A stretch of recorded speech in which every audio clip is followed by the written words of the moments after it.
तो का तोनी के पता होता बा कि भोजपुरी के पावर स्टार, टावर स्टार और दुनिया के सब स्टार मिस्टर पवन सिंह कितना साल से गाना गावता रहन? ना नइखे पता का यार? का तोनी पवन सिंह के फैन बड़ा? पवन भैया तू ही बता दो कि तू कितना साल से गाना गावता रह? आपके भाई आपके बेटा को गाना गाते हुए 32 साल हो गया। बाप रे बाप, 32 साल से गाना गावता रहन। तो 32 साल में चलो देख ले जाओ कि भोजपुरी इंडस्ट्री के पावर स्टार, टावर स्टार कितना 100 मिलियन पार गाना दिले बड़न।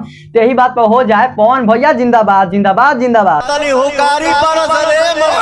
हुकारी तो पारते बानी सन कि पवन भैया जिंदाबाद जिंदाबाद जिंदाबाद। ये के बोला था वजह?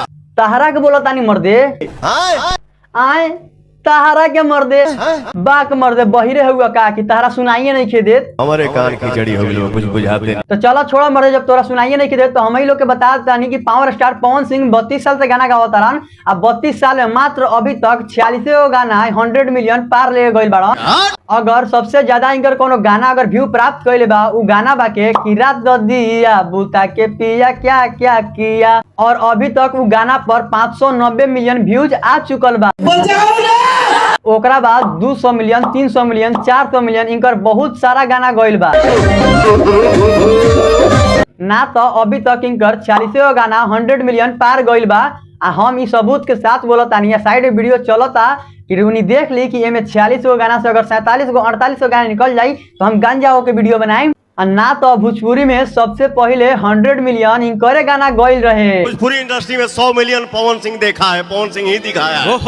ना व्यास रहे दो, ना तो कितना लोग तो डिप्रेशन में चल जाए। ये तो हमको पता ही नहीं था।